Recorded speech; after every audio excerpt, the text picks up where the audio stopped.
Welcome to the Relaxed Dog Podcast, the podcast where the dogs are the stars of the show.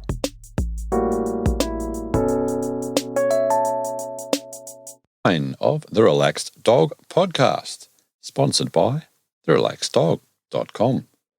Thank you very much for finding the show. I am your host, Robert Ober, and I hope that you and your dog are well.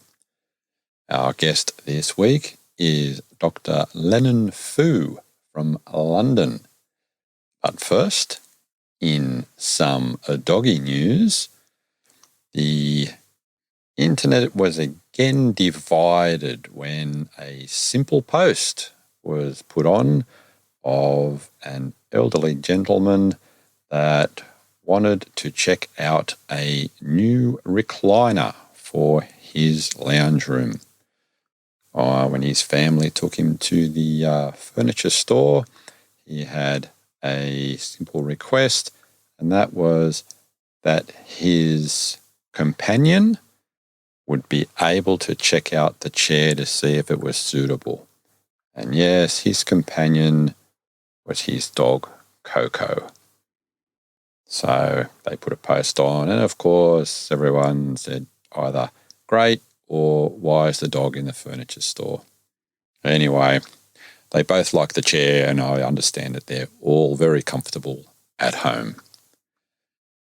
Does your dog chase squirrels? This next little news item could make you think twice. And it probably make you think twice anyway, because it has been reported that in Russia, a dog in a forested area was attacked by a number of squirrels. There are supposedly a couple of people that witnessed the attack, but there's a few people that are a little bit skeptical that a bunch of squirrels would attack the dog. Nevertheless, you have been warned.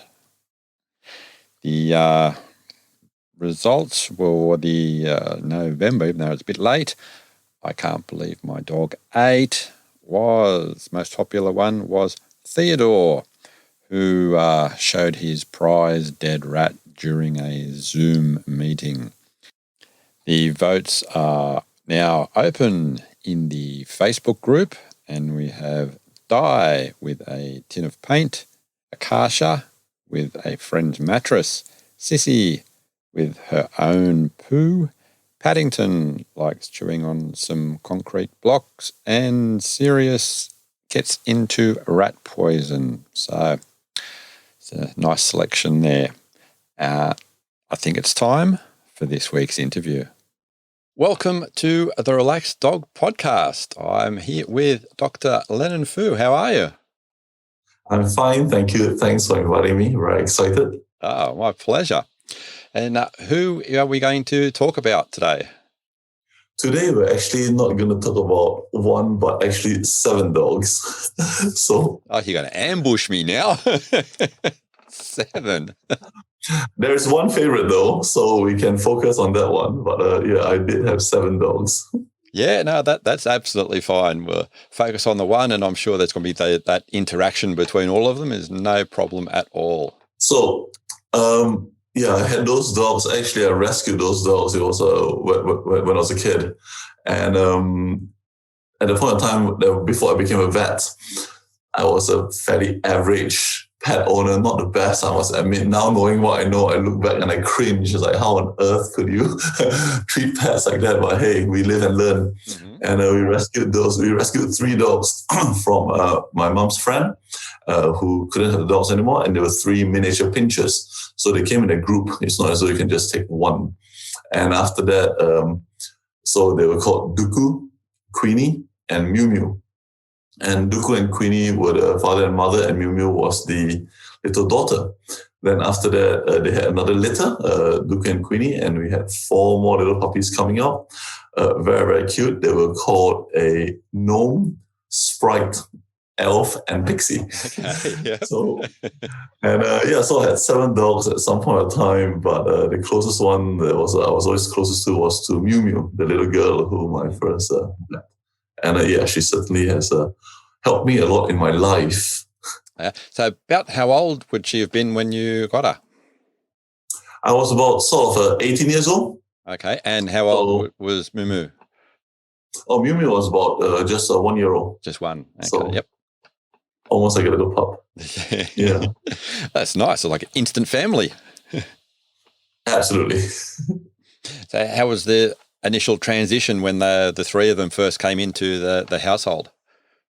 It was okay. It was good actually, because they came as a pack, so they had each other for company, and they were always just hanging about with each other. And they all lived in my room. I had a little balcony because, as it turns out, I was the only person in the family that likes animals, considering. So they all lived in my room in a little balcony as well, where they could go outside.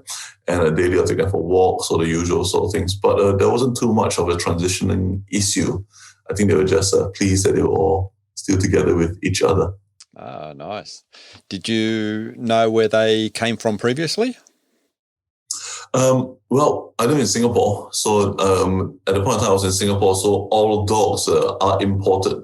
There isn't too many animal breeders in Singapore at the point of time. That time, pet shop trade is still fairly large. So usually their parents would have been from Australia, actually. But no, they were all just bought in shops in Singapore. There wasn't the whole,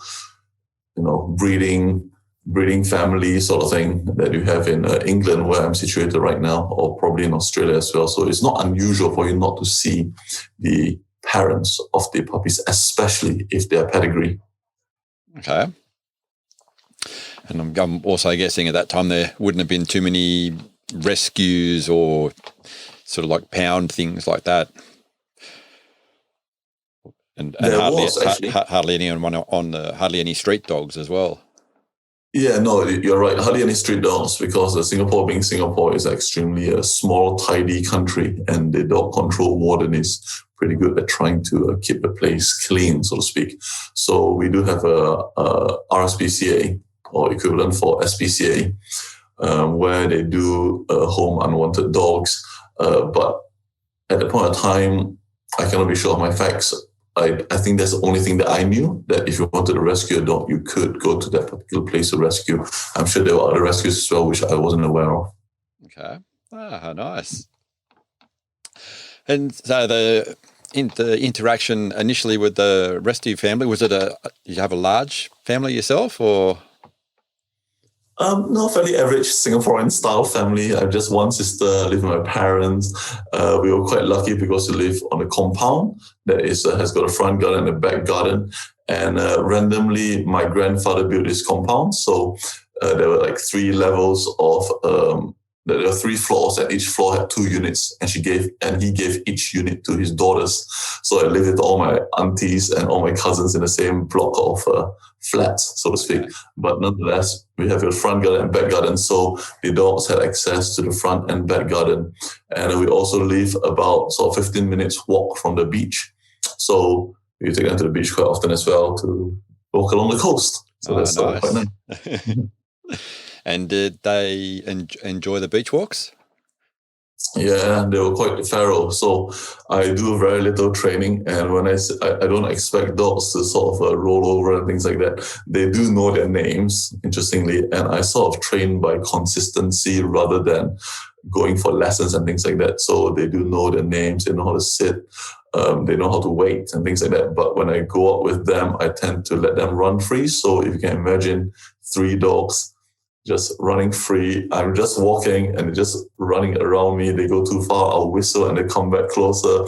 And they're just like little pack animals. They see something interesting, one will bark and the other 2 will follow. So it was interesting. It usually is fairly an eventful walk. So because invariably they will find something and I'll have to go and check it out to make sure it's okay, or just whistle and they come back. So it's certainly not those walk whereby you walk and not care about dogs at all because you expect them to be by your heels.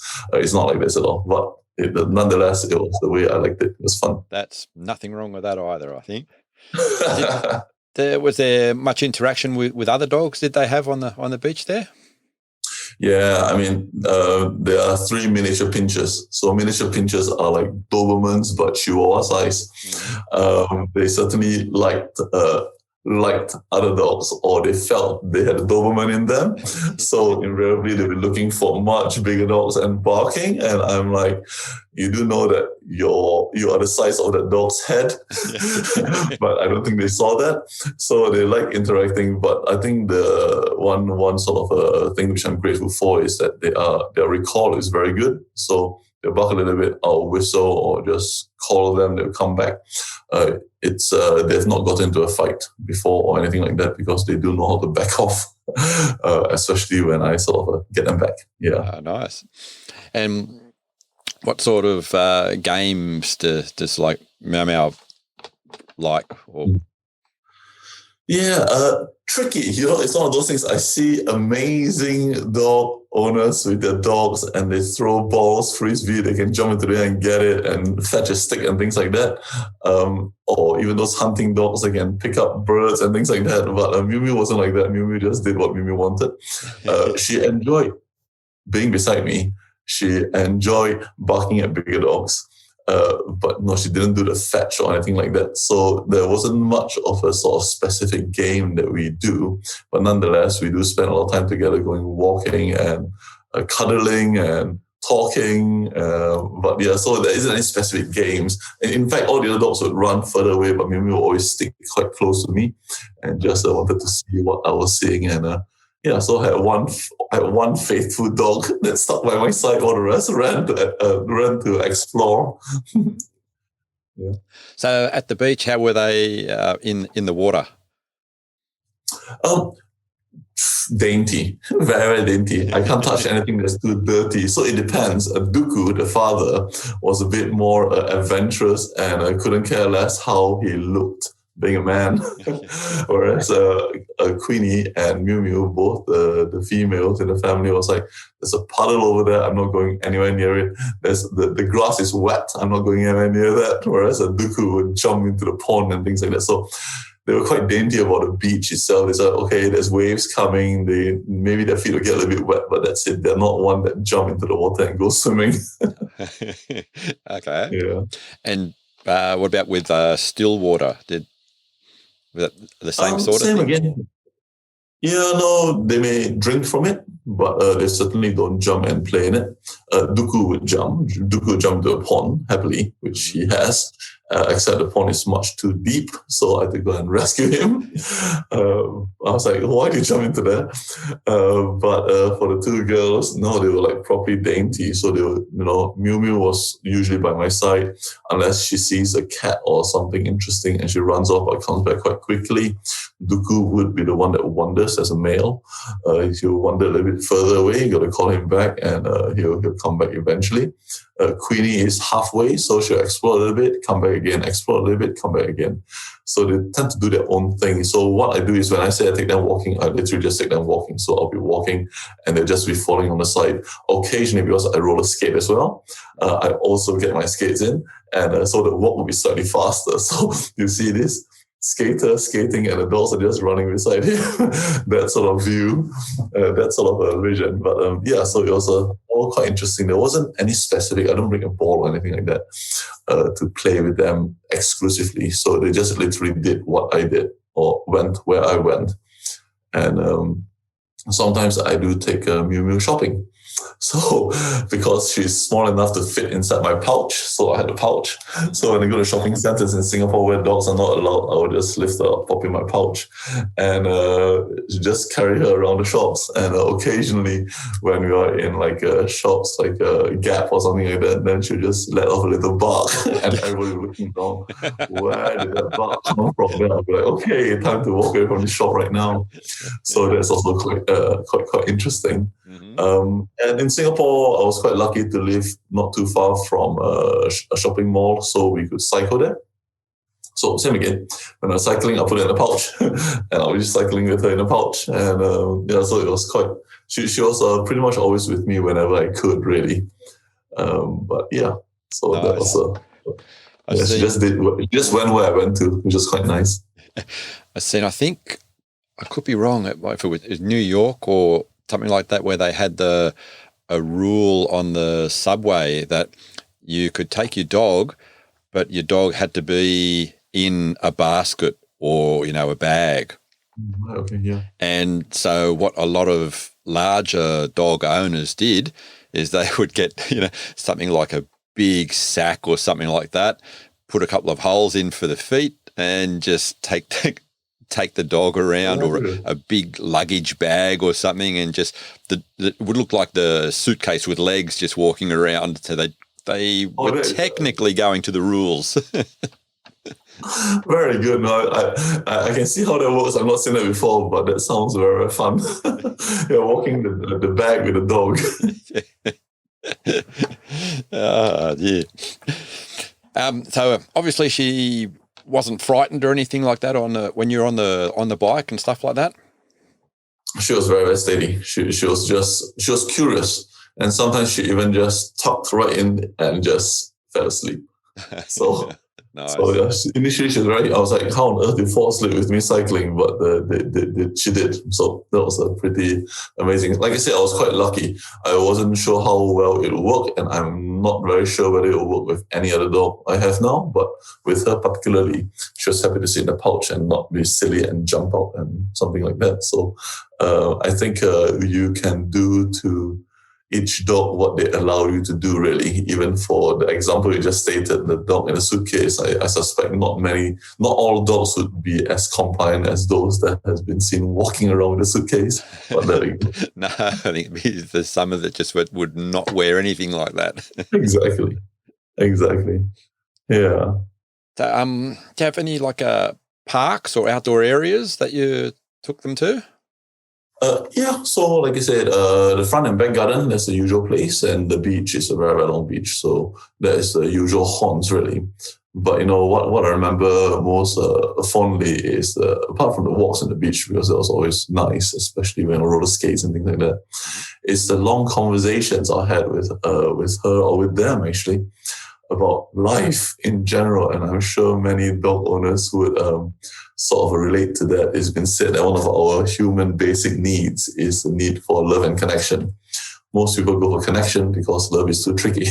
And connection can be anything. You get a dog, you walk away from the dog for 5 minutes, and when you come back, he or she will look as though she's not seen it for 6 months. Yeah. And that's an instant connection. So I used to spend a lot of time just talking to them, and they were amazing listeners. Not that they have a choice, but everything from studies to the difficulties you have in life, love, relationships, all the successes, all the failures, and you just keep listening and listening. And over time, you just have this automatic conversation with the dog, which I'm sure you relate, and many dog guardians will relate as well. You just chat to your dog as though it's a person, and you even feel that they have responded in a way whereby they bark at you, the way they look at you. It's almost having a proper conversation. Especially when they do that little cock of the head is just like, Exactly. Oh, I don't know. And you think, you're thinking about it. Exactly. And especially before major decisions are to be made, you sort of have a chat with them and get their opinion. They're like, okay, which vet school shall I go to? I've just been accepted to Murdoch in Australia, or should I go to the Royal Vet College in London? And they're like, okay, thanks for helping me with that. It's the one in London you've chosen, so yes, let's go to UK, not Australia, but there we go. Our loss and the UK's gain then, I guess. Not at all. I think it's just slightly different. Mm-hmm. But yeah, so yes, I certainly do chat a lot with dogs, and when I had them, and it was like, I think any dog guardian would associate and relate to that. You have very, very long conversations on walks and decision making. Yeah. That's nice.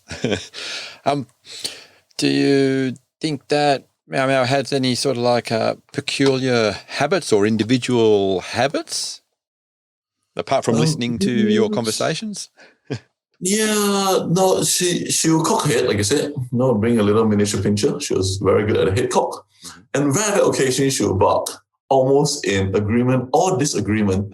So okay, well, it was actually you ask a question, and if she did bark, you go like, wow, okay, you did have quite a strong response. You feel strongly about this. Usually, just a head nod or just ignore you, and you believe they said something.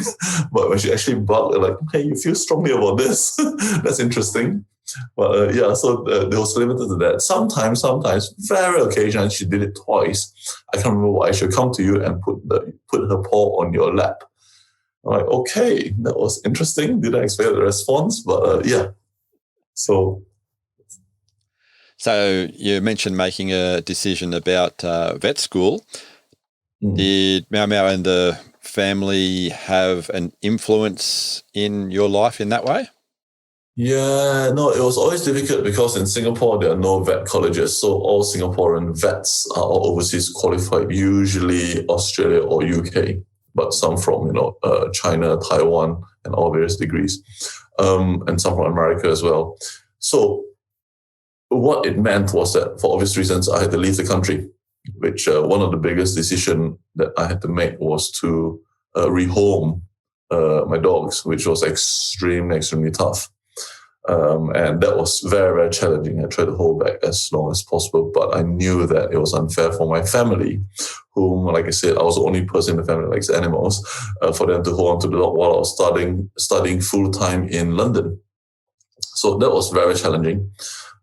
Certainly, she affected my choice, like I said, in a way whereby I was asking, okay, Australia or UK, and she gave me a nod. I said, okay, let's go UK then. If I have your approval, thank you very much. But it wasn't so much of the choice. It was more of which vet college you go to. It was more of the fact that I had to leave the country and I had to rehome all of them. Mm-hmm. So that was challenging.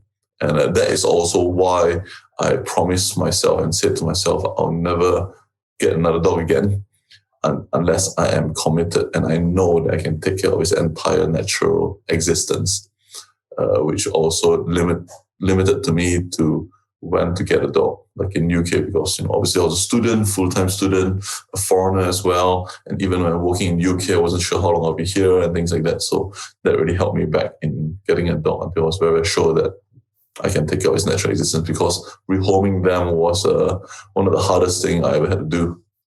Yeah, absolutely. And I applaud your ethics and your and having dogs or having had dogs makes it so much harder to say, no, I will live my life at this stage without one, because it's not going to be fair on that dog. But I know that later on I'll be able to devote myself and that dog will have a much better life.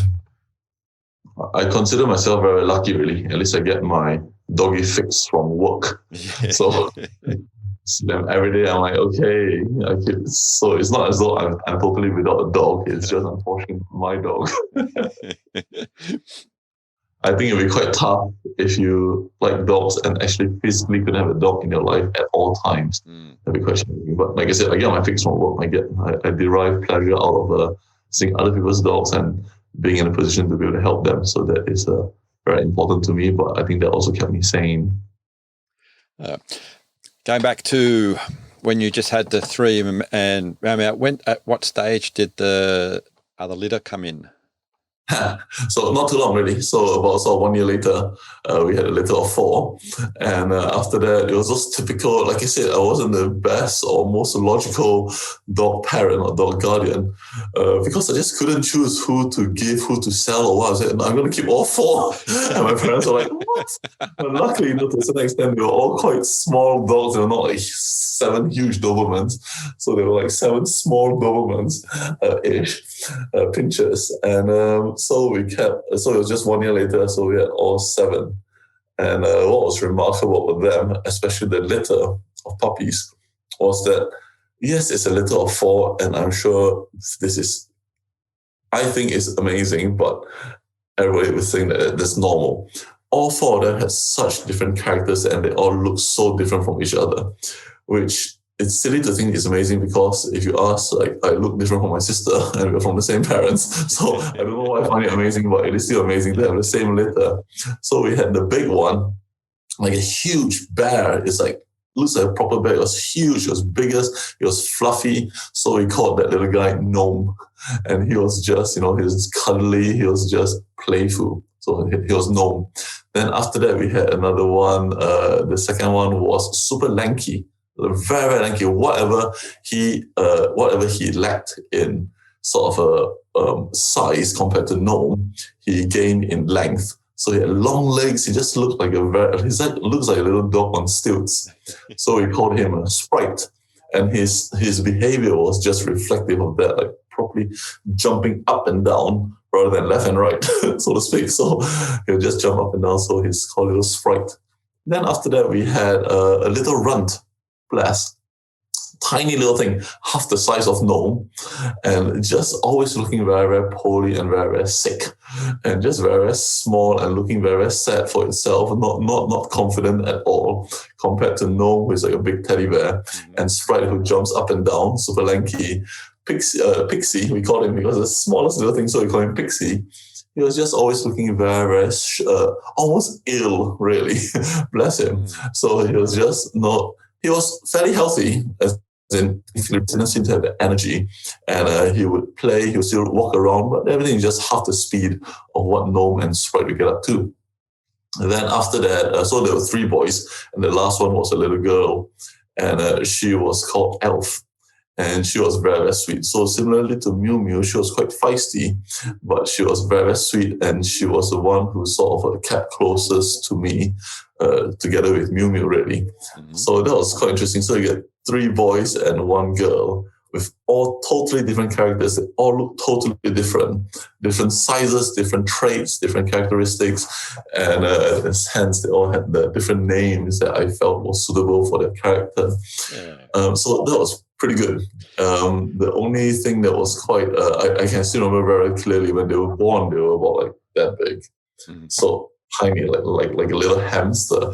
And you had to be so careful at night when you're walking around because you do not want to step on them. So obviously you had to call on them all safe and things like that. But it was always my greatest fear, even though I know that they were safe. There's nowhere I'm going anywhere close to them. I'm still fearful when I get to the bathroom at night or when I walk at night from my bed and things like that. That I was like, okay, where are they right now? So that was what I sort of remember quite well. When they grew up, they were very, very sweet. And they, naturally I bought different beds for them, but they all seem to like to just squeeze in together into a pile onto the smallest bed ever, that they're almost just falling out of the bed. I'm like, there's a perfectly good bed over there. But no, they want to squeeze into the smallest bed. So 7 of them would squeeze into 2 small beds. So 4 on one side, 3 on one side, and just properly squeeze and just spilling out. And that was where I felt was quite cool because one problem you have with 7 dogs is that when you try to cuddle them, they all come together. Okay, so you cannot just have one attention. Everybody will like me. So it is almost impossible. Nothing small, almost impossible to say to give attention to one. So what I felt was very, very cool is that to a certain stage, I got them to a point whereby they were all resting or just viewing, looking at me very, very cautiously, when I'm in my room doing my work or things like that. The sudden moves, they all come to you and start wanting attention because they're, oh yeah, he's free. Let's go for attention right now.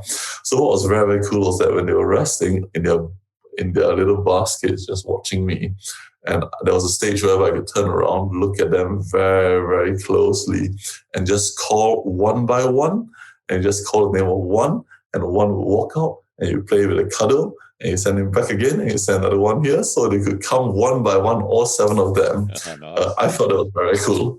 So you can actually give attention to one dog, all the rest waited, compared to a mayhem of 7 dogs just wanting pets and cuddles. I only have got 2 hands. How do I cuddle 7 dogs at one time?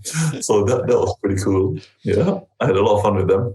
So how was Miu Miu during the pregnancy period of a mother, and how was she when the pups first came?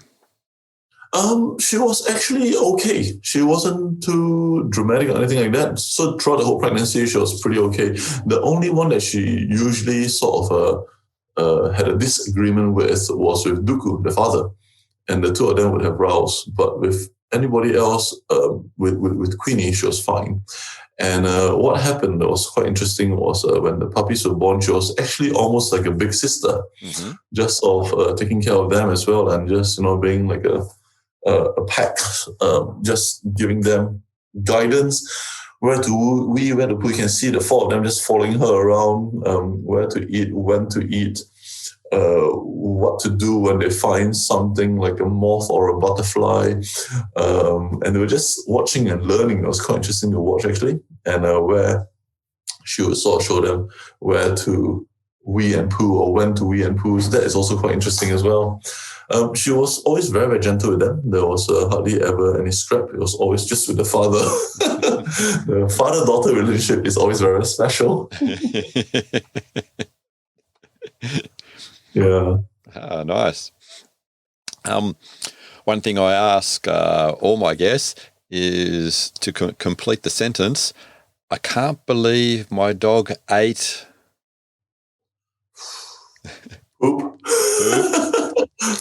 Poop. Yes, I can. No, I can't.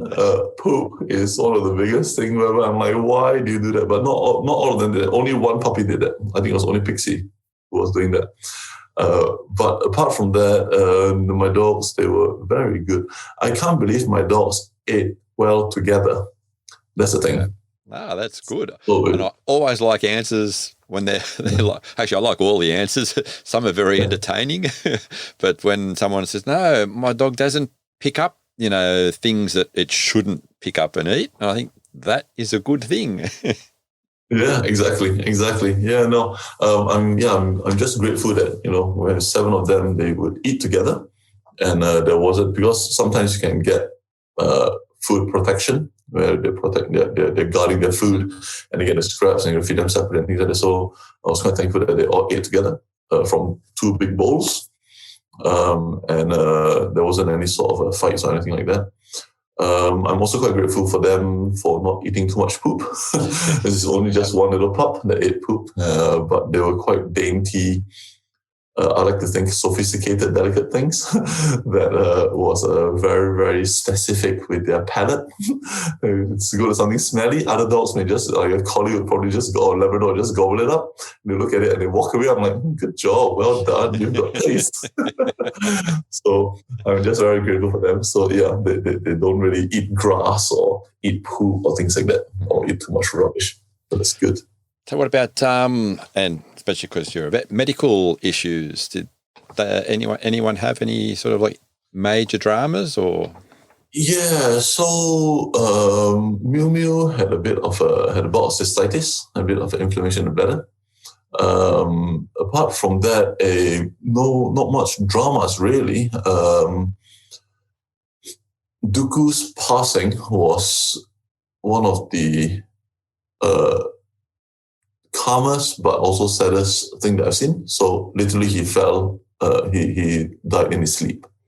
So it's not many dogs that do that, but certainly he was one that did. And I can still clearly remember the day before, he was fine running around. He was getting slow, he was getting old, but nonetheless, he was still running around doing his own little Dooku thing, still fighting with Miu Miu. And the next morning, he just didn't wake up. He just got up dead. I was like, wow, okay, that's one way to go. So that was the medical things that I had really, because they were fairly little robust, healthy little dogs that didn't have too much. What I knew was that after I had to rehome Miu Miu, which is also why I really do not want to do that again, is that she developed diabetes, and I heard that she had insulin medication for the rest of her life before she passed away. So that was also, obviously, I never know whether it was the input from the new owner, change of diet or things like that. But the fact that I wasn't there for that was very difficult. And hence, I still remember I was in my sort of second or third year of vet college when I found that out. And it is difficult because you think it's still a dog, but it's no longer your dog. And to have that physical and emotional cut off to say that, okay, it's not your fault. it can be quite challenging because you're always thinking that I felt responsible either way. 10,000 miles away in UK, I still felt responsible, and I suspect that is what most pet or dog guardians will understand really. That you just feel responsible. It's a responsibility. But yeah, so I know she had diabetes, but apart from that, no other. I was quite lucky with them, so not much medical health, not even scraps or things like that. So they were just healthy, funny little pups that brought me a lot of joy in my life. Yeah. Did you notice much of a change in her after passing of father? Interesting question. And no, not at all. I think, and that is a consistent behavior that I keep seeing. Sometimes what happens is that when, like for them, not much at all. Sometimes what happens that I hear a lot is when you have a pack of dogs and especially the alpha male passes away or the alpha female passes away, the alpha dog passes away, and another dog comes up and you see more of that person's character. So in this particular case, Miu Miu was already quite full of character already. Mm-hmm. So Dooku's passing didn't really change too much. It didn't bring her out even more or something like that. But it's not uncommon for that to see happen, for a dog guardian to say that, okay, since dog A has passed away, dog B suddenly become more playful, more interactive, and closer to me than ever before, which I suspect was what dog B always wanted to do, but when dog A was present, he or she couldn't do it because dog A was the alpha dog. So when Dooku passed away, not much change at all. I mean, Miu Miu just had to find someone else to fight with, but which she sort of rarely did. So I think it was more of a fatherly daughter relationship that she wanted to interact with more often than not. But no, the puppies were nonchalant, and it's also not unusual. They just went over, sniff. It's not uncommon for people to think that when a dog passes away, there'll be a lot of grieving involved. They'll start howling and go off their food and things like that. Whereas in reality, actually, the other side, the opposite actually happens. It's almost as though nothing has happened. So when a dog is euthanized or dead, the other dogs just come over. Sometimes they don't even sniff the dog, but just completely ignore it. And that is all of the acknowledgement they seem to need. And they just crack on with their life that way. They say, okay, it's gone.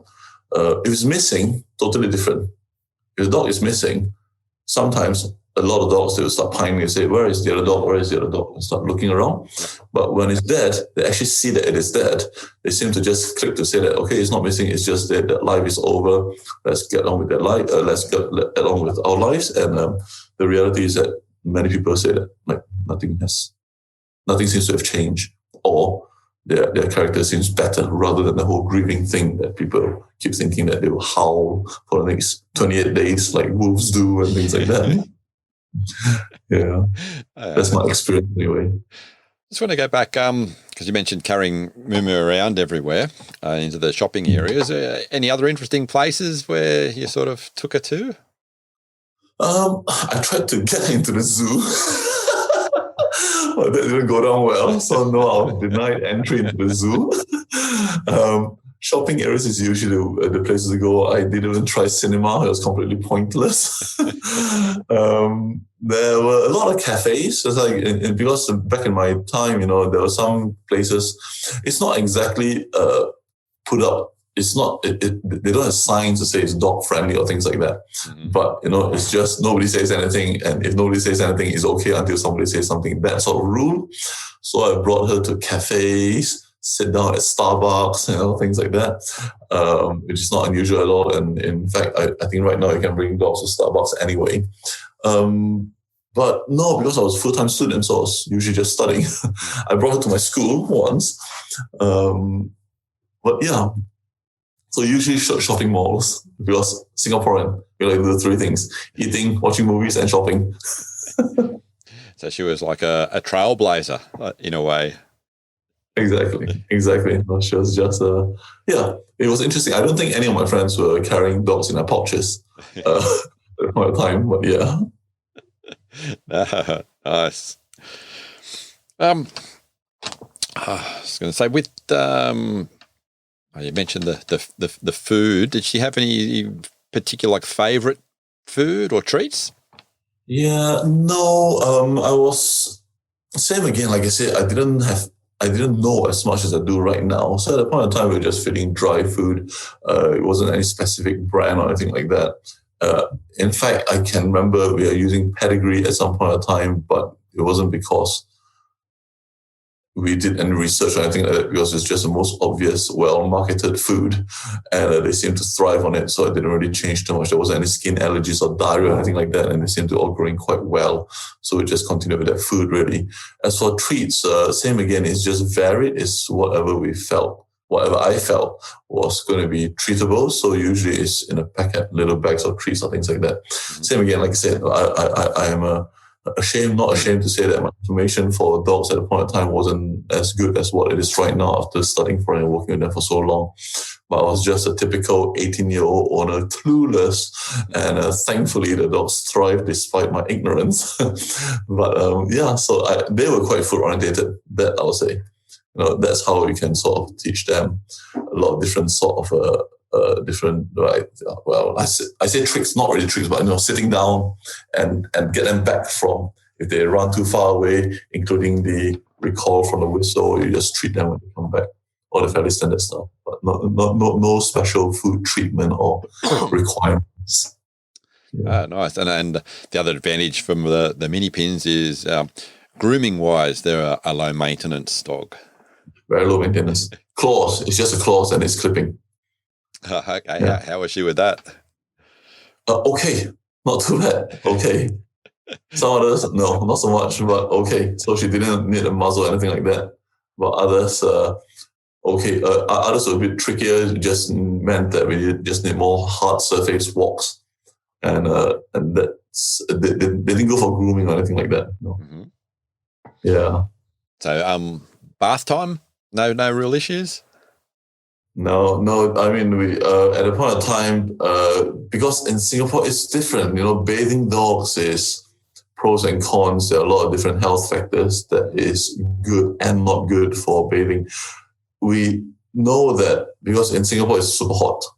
It's quite a hot country, and mini pins, they're quite short fur anyway, so it's not as though they need huge maintenance in that, but they did sweat a little bit. Not all of them, some of them. So for Miu Miu and Duku, they both sort of smelled, if you sort of left it a little bit too long, they can get yeast infection. So we sort of bathe them every 2 weeks, just to run. When I say bathe them, it's really running a lot of water through them just to wipe off all the excess oils, really, rather than using a lot of harsh shampoos or anything like that. Mm-hmm. Just as for the rest, they didn't need it, just as and when that's needed. It's and if they start rolling in dog poo or jumping into a very dirty, mucky, boggy pond or something like that, then yes, we need a bit of rinse off. But no, I don't tend to bathe them too often. Lots of interesting finds along the beach as well. Exactly. Crabs. Rotten crabs. Was that the worst of them? Rotten crabs tend to come to mind, which is why I still remember it over all these years. Poop is another one. If they usually it's by accident. It's not. Duku is the one that is, like I said, a bit more disgusting, jumping into ponds and things like that. So he is the one who will roll himself, and it's that dreaded look when they start rolling. It's like, what are you rolling in? Sort of thing. And trying to get him back, and it's like, okay, now you got this dog that's full of stuff, smelly stuff. And you got to carry him and bathe him and things like that. So all the joys of being a dog guardian. I like the term too, dog guardian. It's, I think another one that's getting more popular is pet parents. Pet parent, yeah. It's it's something which I feel quite passionate about. It's written in the book over here, whereby are we actually pet owners? Because when you say you own something, it's like you own a toaster. You don't want a toaster, you can put a toaster in a cupboard. But for a dog, do you really own them? You have to take care of it. You can't really just get rid of it if you don't want it, compared to if you own a book or own a toaster. So you're actually taking care of that. It's almost like children. You don't say that you are the owner. You say you're the parent or you're the guardian. Yes, you own them, but you don't. So that's why when we sort of just change that slight word from owner to guardian, it brings a better perspective, in my opinion, of you're actually caring, you're responsible for this particular animal that needs caring, compared to you own a toaster that you don't really need caring. You can just chuck it away, give it to someone else, or put it in the cupboard. You don't want it. And that's when you own something. That's a nice segue. So do you want to mention your book? Well, thank you very much for that. But yes, so this book was written, was published in August. It's written for pet guardians to try to teach them how to build the best relationship with the vets, to get out the most from the vets so the pet wins. And it's in it, we dispel quite a lot of myths and mystery behind, because I fundamentally feel that there's a huge wall between the pet guardian and the vet. There's a wall in the middle whereby the pet guardian doesn't really know what the vet does, and the vet, sometimes there's a disconnect because we are so focused on the medical side of things, we actually forget why the animal was there in the first place. And when somebody says that, I hear my cat scratching, coming for a skin problem, the primary visual obvious thing may be the skin itself. But the secondary thing is I actually can't sleep at night because all I hear is the animal scratching.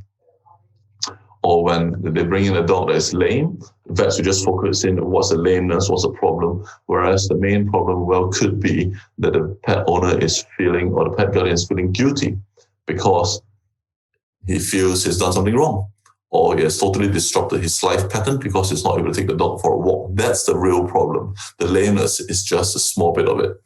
And that's where I feel, as vets, there's so much more goodwill that we can give using our profession if we not just treat the medical problem only, but also treat the pet guardian.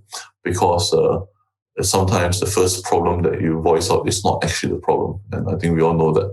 It's just superficial level pain. Mm-hmm. So the book is called? It's My Vet for Real. So Vet for Real.